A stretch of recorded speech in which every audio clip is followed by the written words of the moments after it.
welcome to another Bright Reality Media interview.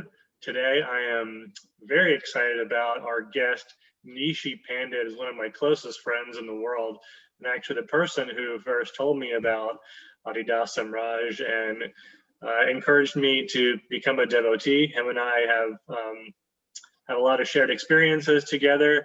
He is someone who I admire as a friend, of course, but also as a scholar. He works as an editor in the Don Horst Press, which is the publication house of Adidas teaching. He does astrology for a living, is also studying to become a doctor of Tibetan medicine, I believe. Very intelligent, wonderful person with a delightful sense of humor, one of my favorite people in the world, and I love talking to him about Adidas and about our lives. So I'm really looking forward to talking for the next little while with Neeshee. Thanks for having me here, Max. It's a pleasure to be here. Absolutely.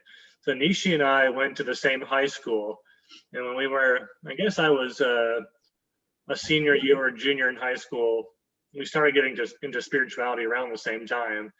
I was reading all sorts of New Age books like Eckhart Tolle and things like that, and Power of Now. And Neeshee and I started hanging out and meditating and reading together at the time. And Neeshee, what were you into kind of spirituality-wise before you found out about Adidas? Well, I was raised within the Hindu tradition because my family's from India. So I had kind of early life exposure to Hinduism, but I didn't really gravitate towards Hinduism when I became interested in spirituality. And that was probably because my exposure to it was exoteric or limited to just the mythologies I grew up hearing and going to temple. And I didn't really have an association with Hinduism that was esoteric or what I would consider spiritual at the time. Of course, that's changed now. But at that time, I was very interested in Buddhism because I found it to be an accessible path and a logical path and something that was comprehensible to me at the time. And of course, they put a large emphasis on meditation. And so I started practicing meditation. I mean, my first exposure was really Vipassana meditation. I did a Vipassana retreat when I was 16. And for those who don't know, it's a relatively simple meditation technique that has to do with observing the breath and then observing the body as a whole. But the retreat that they do is 10 days and it's entirely silent. So wow. It's interesting just for that. Did you know what you were getting yourself into as a 16-year-old Vipassana? Well, maybe not. Maybe I didn't, but what I did know was that I needed to have some kind of experiential relationship to spirituality. Like I read plenty of books and I was practicing Tibetan Buddhism at the time and going to a local Tibetan Buddhist center. And that was really what grabbed me at the time. But I wanted to have a more visceral connection with spirituality. What was it about spirituality that intrigued you? I mean, as a 16-year-old, normal 16-year-olds are trying to, get laid or party or whatever. But what is it about spirituality that particularly had an effect on you? That's a good question, Max. I guess I was not an ordinary 16-year-old, and neither were you, for that matter. But it's hard to say, even in retrospect, what it was that initiated the spark for me. I remember being a teenager and being pretty adolescent and angry and depressed and going through all the usual hormonal hell. And I remember one day just kind of waking up and not being in that anymore. Mm-hmm. And I think part of my experience during that time, especially of being depressed and experiencing kind of a wide range of emotions, led me to inquire about life. And what does it mean to be happy? And what is life about? And I think those are basic questions that maybe, right. I don't know, a lot of people have when they're coming of age. Yeah. And for me, when I was coming of age, I wasn't thinking so much about my career or what am I going to be when I get older? What do I want to study? I was trying to figure out my place in the world. And I just naturally gravitated towards spirituality. I mean, it could also be my grandfather was very spiritual and always reading spiritual books. So I had all kinds of peripheral exposure that maybe shaped my attraction to those things. Wonderful. Yeah. I mean, I remember going to a Buddhist meditation center near where we lived in high school together a couple of times for Mhm. meditation sessions. So yeah, when you went on your Vipassana retreat for 10 days, what was your experience? I wasn't so taken by the meditation technique as I was the circumstance and the opportunity to be silent for 10 days and be in an atmosphere where people were trying to cultivate something of a spiritual kind. You know, that to me, it was a unique atmosphere. It was unlike anything I had ever experienced at that time. You know, nobody spoke, there was no social anything. The diet was very light and there was a lot of sitting. So I mean, naturally, it's like paradise for someone who wants to engage in introspection, you know, who wants to begin to observe things that maybe they wouldn't observe when they're outer directed and distracted by life and social whatevers. So to me, that was the primary virtue. And I remember I remember coming out of the retreat more than I remember being on the retreat and just feeling sensitized to a whole dimension of reality that I wasn't before. You know, I felt aware of energies. I felt aware of atmosphere. I felt aware of subtleties, you know, of my own relationship to my environment and the effect that other people have on the environment and all kinds of things. You know, the psychophysical nature of things became much more obvious to me. And that was interesting, you know, just to feel that sensitivity, you know, because before I couldn't say I felt that way exactly, you know. This is So just one meditation retreat did this. yeah, one meditation retreat, you know, there's something to be said about going deep, you know. I can't hear you. With all this newfound awareness of the psychophysical nature of existence and energies, where did you go from there in terms of your spiritual kind of interests? Well, I was still really into Tibetan Buddhism, you know, and I didn't see myself really deviating from that path. So Vipassana was just something that I thought was an opportunity for an experience, you know, to be on retreat. And I was pretty committed to my path, and I didn't foresee any change to that, honestly. You know, if anything, I was more inspired, you know, to go further, to practice more, to understand more. Was that a But I was, regular meditation practice for you? What did that look like? yeah, it was meditation practice, you know, and it was study and meditation practice, basically. You know, I was just beginning, you know, I hadn't really, I guess, embarked for real on the path. You know, I was still studying about it. I was still trying to understand it. And Tibetan Buddhism is very vast, and there's all kinds of preliminary practices and so forth, which I hadn't begun to do yet. But I was just sort of contemplating, you know, what was being presented and going to the center and connecting with the Lama there and just sort of feeling it all, you know.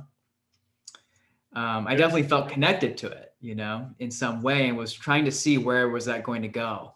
Um, but even then, I really felt like I needed a teacher. You know, I was missing that connection to a living teacher who I felt could transmit spirituality, you know, transmit realization. And I didn't really have like a reference point for that, but I just felt like there has to be a way to be in relationship to a guru who can really embody spirituality and transmit that, you know? Is that something that you read about at all, or do you think it was purely intuitive, a feeling? I think it was initially intuitive, you know? I mean, surely there's like a huge emphasis on the guru disciple relationship within Tibetan Buddhism. Um, they don't exactly talk about Shaktipat, you know, but they do talk about all kinds of transmission, oral transmission, and, you know, direct introduction to one, the nature of mind, and these kinds of things. It was only later that I read Play of Consciousness by Swami Muktananda, and I really saw what I was looking for, the description of the dynamic between the guru and the devotee and the profundity of that relationship and like the spiritual physics of that relationship were just so beautifully articulated by him. But that was to me like a confirmation of something I was looking for, but maybe I didn't have the words for it at that time. I didn't really know if it was possible or what it was or how to talk about it or what the tradition was or anything. So you felt like something was missing in your practice at Yeah. that point? I knew the books weren't it, I knew that just sitting and meditating on my own wasn't going to do it either. I also knew going to the center was good, but I didn't really feel like that was where I was going to somehow blossom spiritually. It was just available and positive, but I knew there had to be something much more that was going to meet this need. Hmm. So how did you come across Adida for the first time? Well, I found about Adida because I was online on a forum where people were talking about spirituality and this and that. And someone started talking about Adida and talking about their experiences with him. They had attended like darshan occasions with him in 2005, and they were not he was not a formal devotee, this person who I never actually met, or I don't really know who he was or is, but he was there and he was talking about these powerful experiences of sitting with Adida and his confession of Adida as the form of reality itself. He was saying that Adida and his form, his bodily form, was the incarnation of reality, of light, and I That's a thought that pretty was wild thing to interesting. say on a spirituality forum. It is wild. And altogether, everything he said was pretty wild. He didn't really try to contextualize it, and I could tell he was still trying to understand it. But he was very upfront about what he experienced, and Wow. that it was undeniably powerful. And he talked about experiencing Adida's transmission entering his body, and the profound feeling of light, divine light coming into him and just, invading his cells and the ecstasy of that, and the revelation that accompanied it. And I thought, well, okay, I mean, That somehow intrigued you? yeah, it absolutely intrigued me, and I looked up Adida online. There at that time, there wasn't really that much to find out online about Adida. Um, what little there was, I read, and it didn't really make much sense to me. I even though I grew up with the paradigm for understanding avatars, like I grew up, my parents were very devotionally oriented toward Krishna, and Krishna, of course, is this avatar, the incarnation of the divine. The divine always appears in times when evil consumes the earth. I grew up with all those ideas, and I still found it difficult, to accept that Adida was the one, he was an avatar, I mean, I thought I wasn't totally against it or dismissive of it, but it's hard to feel convinced just reading about something like that. I knew that it was something to look into. I had to find out more, So how did you find out more? Well, I started messaging this guy, I said, tell me more about this. What's really going on? What I want to understand, about Adida and your experience. And he was very, again, very forthright. And he even acknowledged to me that he didn't feel ready, to really practice like what Adida was offering. He didn't feel ready. He felt like the incredible confrontation, with his own ego. And I was struck by his sincerity. I thought he's not here to really lay something on me. He's not really trying to convince me of anything. He's just sharing his experience, and so I believed him, and I thought, well, that's really powerful. Nobody else is talking about this. So he told me I should get the knee of listening. I said, okay, I'll get the knee of listening. I'll read Adida's autobiography, and I got it. And interesting parallel to this is that one of the main people who I was going to the Tibetan Buddhist Center with, I asked him first. I said, have you heard of Adida? He was much older than me. He was a middle-aged man. And he said, yeah. I've heard of Adida, I have some of his books. I said, wow, I would be really interested to read some of that. Oh, So what do wow. you know, he gives me, actually, I Was it wasn't planning Todd? this, but this is actually the first book I Oh, was cool. given.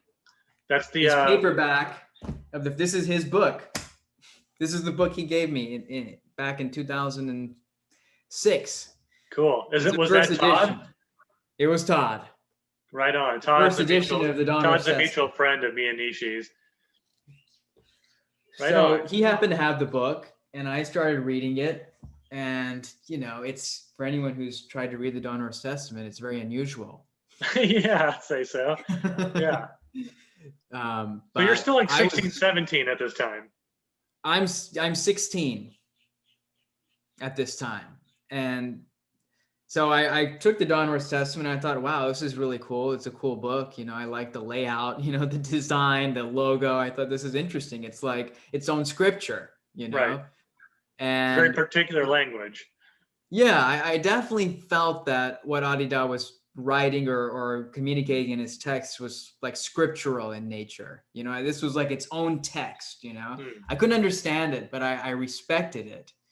And I remember reading it and just feeling like I've never read anybody who describes like the esoteric anatomy and the process of realization with this kind of detail and this kind of authority and clarity. That was immediately obvious to me that whoever Adida was, he really, he was talking about something that was his direct experience, and I had never read anything like it. So I was intrigued for that reason as well. It's like, wow, this is beautiful. I don't understand it, but it's profound. What didn't you understand about it? I didn't understand any of it. I didn't understand what admittedly, I was just skipping around in the text. I wasn't reading it cover to cover. I was just trying to get a sense of it. And he's describing the practice of Adidam, and the process as it unfolds, and he's talking about esoteric anatomy. And I had just no background for any of that, So, but you were moved by the genuine nature of it, the fact that it wasn't just like theory or philosophy, that it was coming from a deeper place. It struck me as revelation. And over time, I came to understand it much more. And, the Donruss Testament in particular has many beautiful poetic passages. And, right. There's places where Adida confesses who he is and what his relationship to devotees is. And, I was very moved by that as well.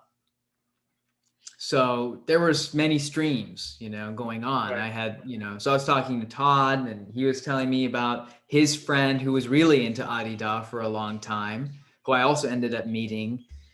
And then I was talking to the other guy online, and I got books, Neo Listening. I also got the Mummery book. And I was just sitting with it all, exploring it, trying to see what it was all about. What was Adida all about? And how long did it take you to make a motion to being a formal devotee, which obviously you became, I think, a couple of years later? Yeah, it took me 2 years. And I wasn't actively reading Adida all the time in those 2 years. It was very much something I was exploring on and off. It was always there. Yeah. And is there anything that kind of broke through to you? Yeah, kind of absolutely. Crossed you over? For me, it wasn't reading the books that got me to Adida. They were just a touch point, I think. I realized now looking back, it's not that I read something and thought, oh yeah, it's definitely true and I should become a devotee. That never really happened for me in that way. For me, it was more that I think my need was growing at the same time that I had found Adida, and I was getting to a point of dissatisfaction with what I was doing spiritually. because I felt like I wasn't going anywhere, you know? I just felt like I was spinning my wheels after a while, and that I didn't really have access to what I needed to have access to really grow, to really realize something, you know? It's like I didn't really want to just be a once a week, go to a study group kind of person, you know? I wanted to really be in a process. And I just wasn't finding that in Tibetan Buddhism at the time. Can you say something about the word, you said the word need? Need. What did you feel like you needed? So I've heard, and I totally relate to that in my own experience. I hear a lot of devotees about talking about that need, and that can sound like a desirous kind of word as one kind of interpretation of it. But yeah, what do you mean by that? That's a good question. I think that what I mean by it is I felt the need that is really at the heart of everyone, you know, the need to transcend separate self, the need to be in reality, the need to recognize the nature of things, you know, and that can be intuited in many, many ways. I think everybody who reads spiritual books or finds themselves interested in spirituality pursues it because they feel like it speaks to an intuition in them that things are not the way they seem. You know, the world is not what it seems. Separation is not really the way that things are. There is unity, you know, there's oneness, there is no separate self. Okay, well, what about it? You know, you still wake up every day feeling like a separate self. So it has to get to the point where it becomes a reality for you that all this stuff that you read means something, you know, Right. beyond your intellect, beyond the intuitions you enjoy. You know, they're not satisfying after a while because they don't fulfill the need Yeah. to really awaken to the truth of these things stably. So if it wasn't in the actual words that you were reading, um, what was it that fulfilled that need for you initially? It was Adida himself. It was his direct transmission of himself. You know, that's what happened. And I didn't ask for it to happen overtly. You know, maybe I did, you know, in a deeper sense. I'd already made contact with him, obviously, in some way, just through reading his books, or he, you know, how the mysteries of how he coincides with people is a whole other thing. But that's what was happening. You know, those 2 years, I didn't realize it, you know, but I was already connecting with Adida, and he was already connecting with me, you know, however we understand that. And for me, it was one day close to the peak of my crisis, you know, you could say, my feeling of despair that I was going to find a teacher who could, you know, really transmit spirituality to me, who could really be a guru for me, you know, who I could really just lay my life down and say, you are the master and I can follow your guidance, you know, and live a spiritual life for real. Um, and it's hard to describe how it happened. It was very sudden. You know, I was just sitting in my room and I started to feel really cold, you know. I Mm. started to feel chills and like shiverings. And I got up to like change the temperature and all of that because there was no, you know, no reason for me to be feeling cold. Um, and it had happened to me before, actually, that the kind of chills and shivering, and I always resisted it. You know, I always felt like if I let the cold continue, something would happen that might be uncomfortable, that I might Mm. experience something that would be out of control, you know? So I never like allowed the cold to kind of take over my body, you know? But this time it was like just too strong. It just continued. And next thing I know, it was like this energy just took over my whole body. You know, Mm. it's like an energy descended into my body. And it was just a powerful, thick vibration, you know, of love. Mm. That's only way I could describe it is that it felt like a descent of love, energy, you know, and I remember feeling completely enveloped in it, you know, beyond control, you know, beyond the mind. And it was completely ecstatic. And it was especially prominent like at my heart and in my hands. And I remember I couldn't even move my hands. They were like Wow. locked in this like sphere of energy that it was like physical. It was so visceral, it wasn't a subtle experience. It was completely concrete in that moment. And I felt like I was receiving the nature of reality, like reality itself was descending, and its nature was love. The nature of everything was love, and it wasn't love for something or to something or for me. It was just love itself, and it had nothing to do with me, actually. Hmm. um, it was a revelation, and it was very ecstatic. I remember my breathing was very rapid, and I was completely possessed, really. That's the kind of experience it was. My body was completely taken over by a force. And Did, yeah, go ahead. did you recognize or feel that in the moment to be coming from Adida in some way? No, not at all. I had no sense of what it was. I thought maybe it was just some kind of intuitive awakening that just occurred. I had no way to understand it. And but as soon as I was able to kind of move again, function again, and the experience had lifted, my first thought was I should go read The Knee of Listening. Hmm. Wise I move. thought, yeah, I thought, I haven't gotten anywhere with that book. And I thought maybe this is a good moment to try and understand what's in that book. If there was any a moment in which I would understand it, maybe this was that moment. That's what I thought to myself. And I hadn't opened the book in quite a while. I hadn't been thinking about it really. So I went and I found The Knee of Listening, and I read it. I opened up to a passage. I opened up to "I am the one and only man of radical understanding," which Hmm. still to this day is one of my favorite essays from Adida. And I just read his words, and it was like completely clear. Hmm. I completely understood what he was saying, and I felt like he was describing what I had experienced. He Hmm. was Wow. putting words to the revelation that I felt in that moment, of that forceful descent. And that's when I knew that they was the same thing, because the more that I read, the more I began to feel it again. Hmm. And after that, I noticed anytime I would read Adida's books, I would feel it again, Hmm. and that I could respond to it, and that it would respond to me. Hmm.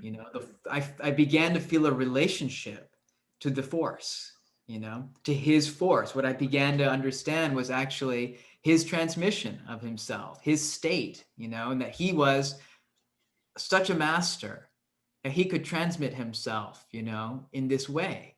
And it felt completely intimate and direct, and personal, even though in another sense it wasn't. It was just who he is being revealed. It was both of those things. So I felt a relationship, that really struck me, you It know. is. That's always been so amazing to me. The fact that even just reading Adida's teaching, that Mm-hmm. when I when I come to when I come to Adida, even reading one of his books in devotional disposition, that the book and Adida responds to me as I'm responding, and it's totally mysterious how there's this aliveness in that process. It's like this conscious response from Mm-hmm. Adida somehow being transmitted through the words, but it's not the words themselves obviously are incredible and instructive, but just the transmission and the force that is instructing me directly at heart. It definitely feels like it is consciously responding to me, responding to it. And I don't know what was happening first exactly. Right, exactly. I began to reflect on the fact that it just happened out of nowhere, it seemed, but clearly he was working. It's like whatever it took for him to break through, whatever armoring I had or whatever, blocks I had to feeling him in that way, it happened, and it didn't happen because I worked on myself to a point where I got sensitive enough, it had nothing to do with me or any qualification on my part at all. It was grace. And that's why he uses that word grace, it is the way to describe what happens, Yeah. and it's a living process. That's what I had always wanted, was looking for that. And I was amazed that it didn't require me to meet him in the body, or go and make some kind of, have some conversation or something and say, look, this is who I am and I want to be your devotee and will you teach me? It just began, Right. and And it did was, you yeah.